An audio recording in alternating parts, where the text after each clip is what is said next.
I want to bring in Kevin now, because Kevin actually is complementing your talk, because Kevin's going to show with all of that, those powers, how to do end-to-end testing, and revolutionary with test containers, though. So I want to say goodbye to Martin and introduce Kevin with his incredible talk. Kevin is going to be the last speaker, and then I'm going to do a round off at the end of it, though. So over to you, Kevin.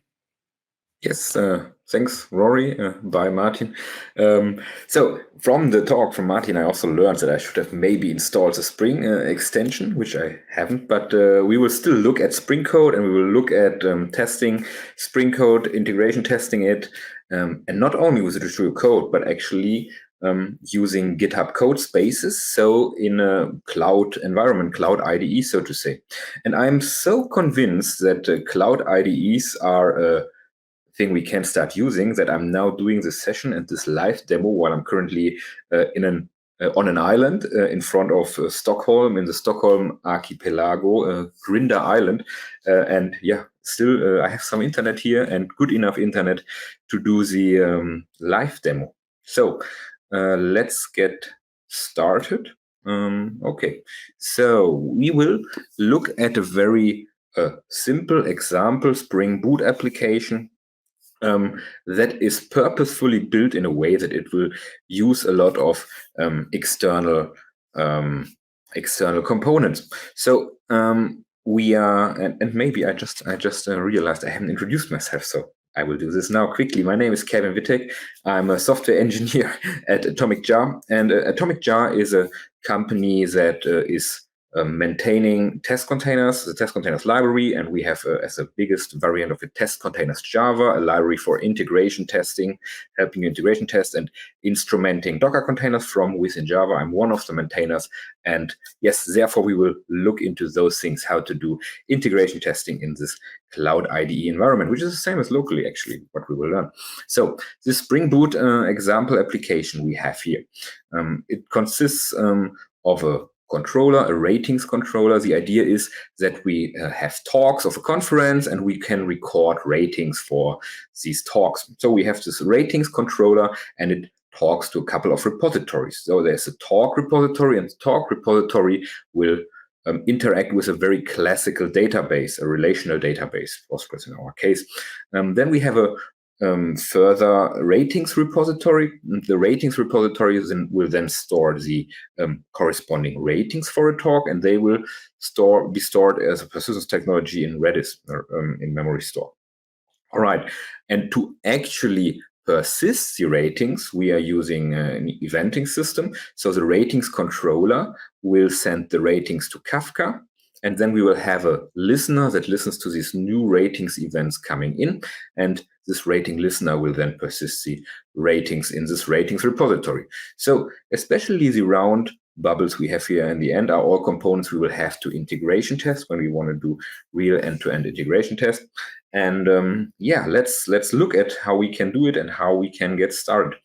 I'm having here a simple Spring Boot project open. I could do it with Gradle, I could do it with Maven. I'm doing it now with Maven because I think in Visual Studio Code currently the support for Maven is sometimes a bit better, although both are generally having quite good support. And we won't look at the actual source code of the different production classes, controllers, and so on, because that's not so interesting for us. But we want to look at the Maven POM, because what do you need to do in Maven when you want to get started with Spring Boot? You need to have, we don't need this plugin, you need to have a dependency on test containers. And so one way to declare dependency on test containers is just declaring this BOM. So we will make sure if we use multiple modules from test containers that we will have the correct versions. So we include this BOM, and then we say here which modules from test containers we want to have. So we want to have Kafka, Postgres, also Jupyter integration will also be nice. And that's all you need. And then you are ready. You don't have to install anything. You need to have a Docker daemon available, okay? Somewhere. So test containers needs to run with Docker, interact with Docker. Now I'm, as I said, in Codespace, in GitHub Codespace, and I defined my environment using a dev container. And how do I get Docker in this case? So you can run through these wizards that VS Code provides to you actually, and it asks you a couple of questions like what do you want to have, Java, JavaScript, and so on, what kind of Docker you want to have, and it generates those two files, the dev container JSON and the Docker file.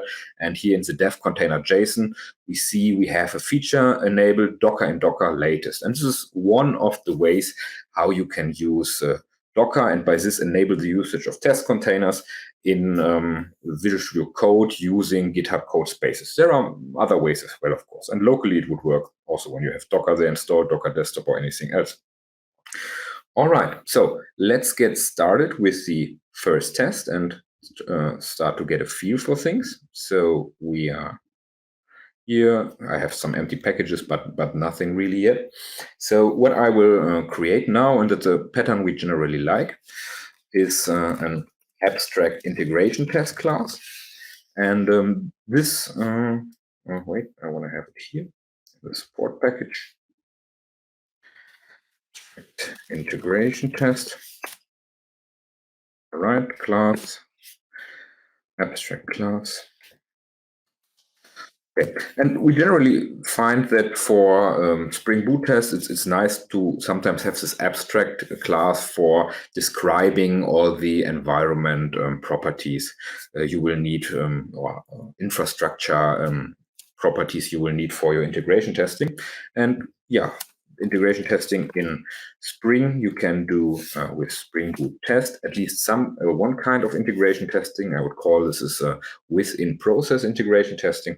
And we want to have a web environment as well. And this web environment should start on a random port. It's also in general a very good recommendation. Always make sure if you're starting processes, starting servers in your integration test, make sure they run on random ports and you won't have any port conflicts. All right, and yeah, we saw it in the talk before. One test we generally have in the beginning, and it's a really cool test. I like it. It's useful to have such tests. This one that just says, checks that the context loads. And yes, indeed, now we can just, and this we don't want to have in the abstract test here, sorry. So this I will do in my demo application test, which I will create here. Demo application test. Okay, this demo application test will extend the abstract integration test.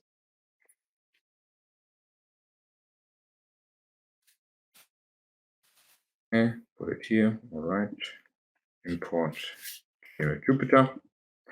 All right, and now we can run the test directly from within VS Code, quite convenient. And we expect it to succeed for now because we haven't done anything that should break it. At least I hope so. So yes, it succeeded. Yes, it's green. Cool. And now let's start by bootstrapping our database. And with Spring, one very easy way to do this is just dump a Schema SQL file here in this folder, which I have to do from this folder. Right, in the resources, in the test resources, we can just dump a schema.sql file. Okay, I already have this prepared, so I'll just paste this in here. Okay, so this file will create our table, relational database table with ID title, and then we will insert some talks into there. And yeah, if there's any conflict, do nothing, because this is like something we know Postgres supports, and it's fine Postgres syntax. So let's run the test again. And we would expect that everything should be fine, but it is not. Okay, we see there is an exception being thrown. Let's look into this exception. What happened? Okay, we get a syntax error here. And why is this? So in Spring Boot, if I don't configure anything specifically, it will directly use for this JDBC connection H2 as an in-memory database replacement. And in the default mode, H2 will not support specific SQL syntax of other databases, in our case Postgres. So that's why we get here error. So what do we do now? We can now try to configure H2 to make it compatible, change our SQL to make it compatible with H2, and so on. But actually what we want to understand is if it works with Postgres, because we know in the end we want to run Postgres as our persistence layer. So let's go ahead and test against a real Postgres database. And yeah, I could now from the command line start Postgres or whatever, but that's not what I want to do. I want to make sure my test starts Postgres for me as part of the test process. And for this, I will use Testcontainers, and I will use the Testcontainers JDBC integration. I'm just copying, we'll just copy here property in. All right. So I'm setting my Spring Data Source URL. I could do this also in the application YAML, but I want to do it here in the annotation. And I set this to this special JDBC URL. This will then load a Testcontainers JDBC driver. That's why we have the TC here. And this driver proxy will intercept the connection and will see, okay, someone wants to talk with Postgres. Okay, let's give him Postgres. And then it will start a Postgres Docker container and then proxy the connection to a database connection to this container.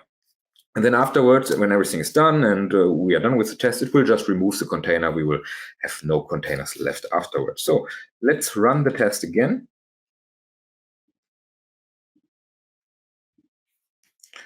Same time, we can open here the terminal and check what is happening with Docker. Okay, now we see the Docker container popped up here. Do we actually also see the test output? So it was green now, but I didn't see the test output because I opened the terminal. Whatever, we see the test is green, everything succeeded. We see a Postgres container popped up, Postgres container is gone now. There was another container, this is a helper container from Testcontainers that will make sure we clean up everything afterwards. And yeah, all good, everything cleaned up. Let's run the test again so we see the output.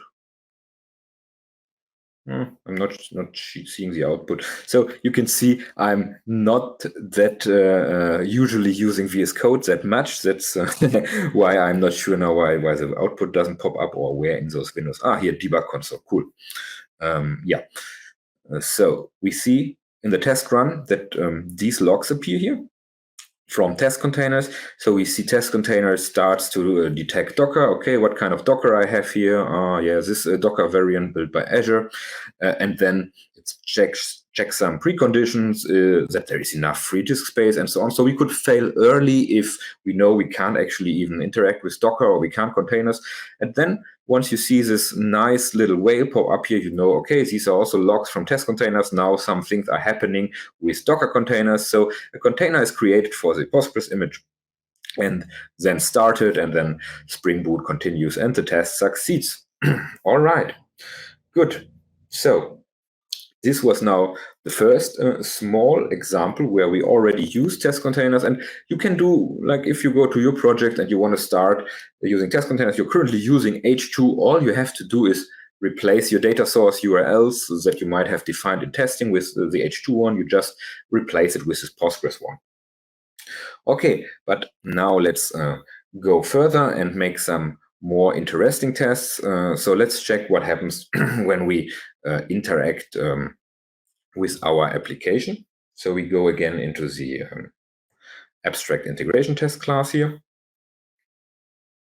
And we now want to prepare basically the code we need to do some REST assured tests. We want to run some tests against the REST API. So let's format everything. Okay. Let's do the imports, organize imports. Cool. We want to have this. All right. Okay, so I copied a bunch of code in here because I wouldn't have time to type out everything. But we are now setting up REST assured, so we can run HTTP REST tests against our Spring Boot application. After it starts up, we inject the local server port here, and then we just set up REST assured. That's all that is happening here. And in the demo application test, we now want to call the Spring Boot actuator health endpoint to just check, okay, is our Spring Boot application healthy after we started it? Sorry, rest assured. Give All right, let's run this test. And I will drink a bit because I have a bit dry throat.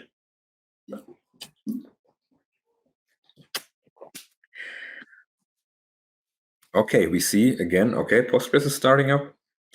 That's what we expected because that's what we defined in the abstract integration test.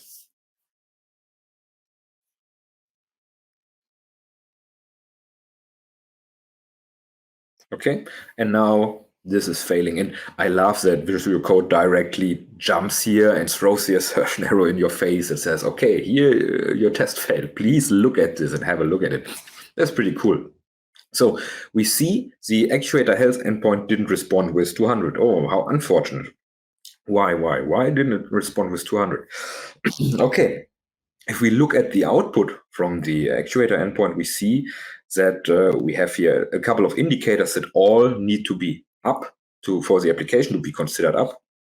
But one of them is down. Redis is down. Okay, yeah, sure. There is no equivalent of H2 for Redis that Spring could just throw in there, and we haven't yet started Redis. So we have to make sure we have Redis available for our tests.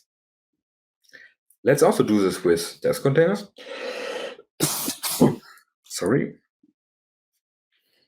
So I'm now defining a generic container here in my abstract. And sorry, I have suddenly a really dry throat. I can't help it. So you have to live with this. So I'm now defining a generic container, which means before we had this very convenient way to just inject this magic JDBC URL, and then Testcontainers would start the container once we would have the connection to it. Now we need to use a very classic integration, which is I'm so sorry. So sorry. Now we have to use the classic Testcontainers integration, which is using an object-oriented abstraction. So we have to define a container object, and the generic container object is the most flexible one. You can throw any kind of Docker image in there, and then it will just work, just as doing a Docker run in a way. So we want to have a Redis 6 Alpine. All right, and now we configure it a little bit.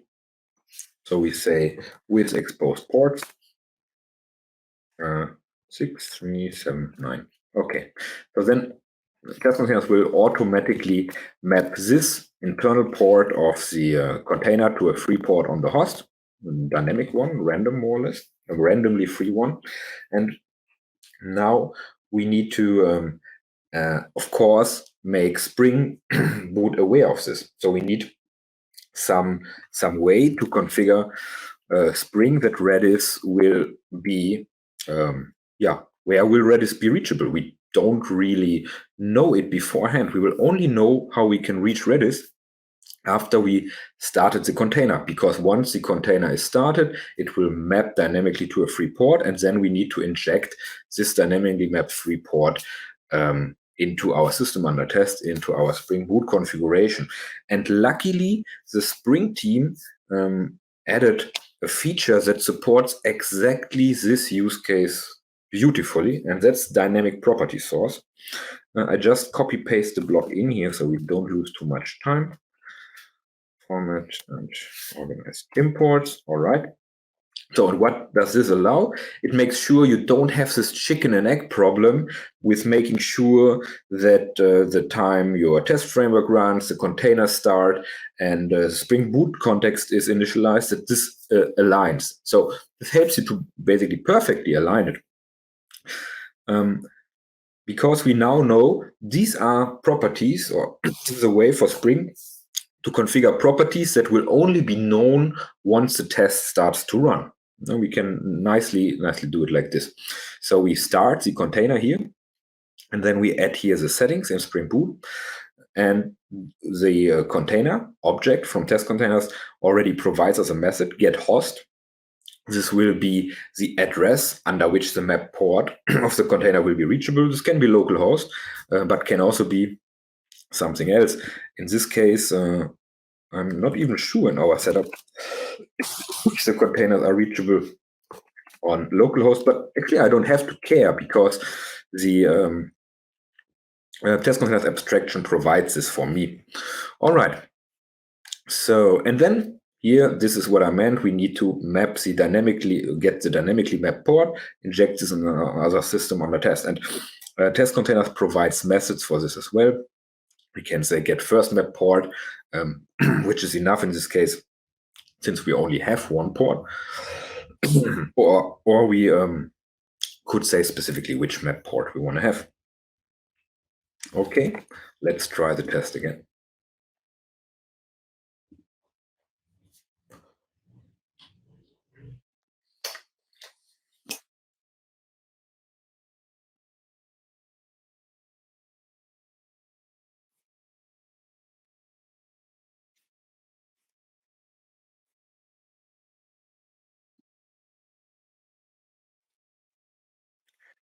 All right, everything green, that's what we wanted to see.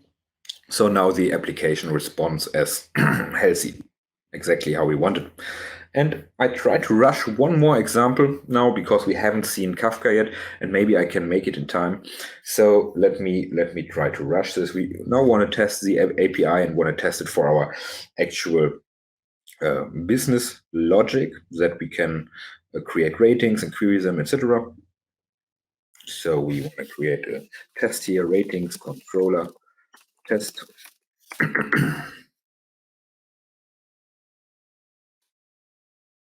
All right, I just copied in a bunch of code here, a couple of rest assured tests. We are calling the rest endpoint, checking what happens if we query ratings, if we save ratings, etc. All right, what happens now if I run this?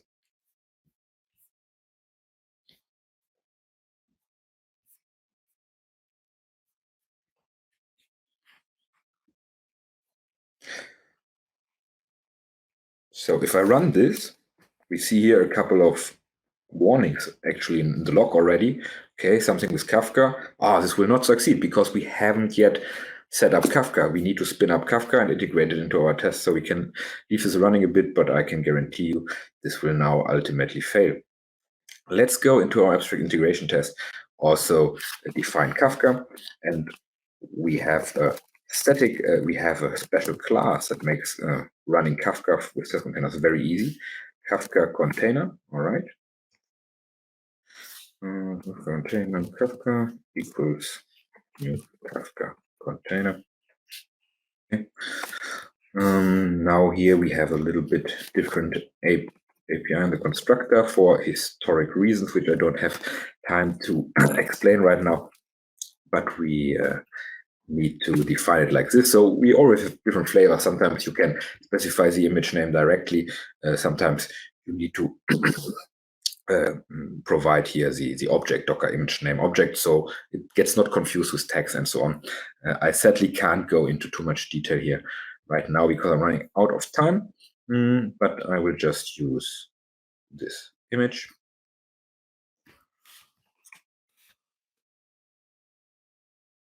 Right, so we want to use this Kafka image, and we will use this tag here, 543.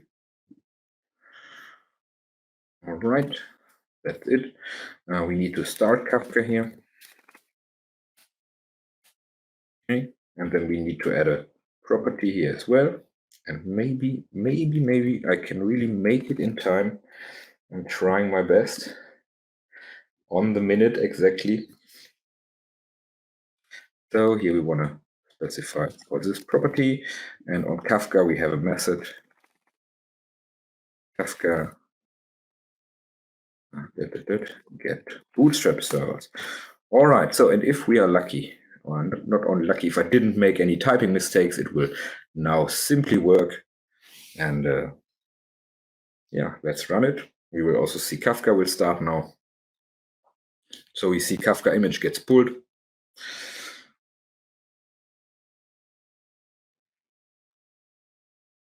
Right. If we do here the watch .ps, we see the Redis container is already up.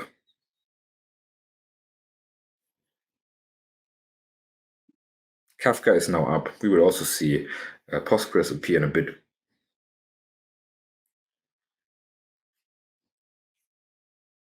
Okay, here we have Postgres. So now everything is running. All those dependencies are running, and all has been defined from within our code, from within our test code, from within our Spring Boot test. And if I didn't make any mistakes now while coding, yes, this looks excellent. We received the ratings, the tests are green, everything worked. And in, I don't know, 20 minutes, we brute forced here the complete end-to-end test with all those integrations. Everything now defined as code. And the next colleague that will want to work on this can just clone the repository after I would have committed it and will be able to run the test directly without having to install anything, any of those components, no Postgres, no Kafka. The tests will provide it by themselves. And if they also use Testcontainers, they even get the development environment, the correct one, they can directly run from GitHub Codespaces. And I think this is a great future for software development and basically reaching this point of just cloning a repository and running it. Yeah. So yes, I think that's my talk directly in time, I hope. That had me on the edge of my seat for a lot of your talk, though. And yeah, it was riveting. And I've never seen, look, because when you live code, you're live coding with the actual systems in there, with databases, with integration. And it's a whole different experience. And you go, normally they go, no, I've got an in-memory database. You can do this later. But you actually did it with a connection with Testcontainers. So I can't guarantee I can do that, but I'm going to go look at Testcontainers on how to actually improve my demos from now on to do that. Thank you so much. Yes, everyone can do that. Yeah. It was a great end to a great day. Thank you. So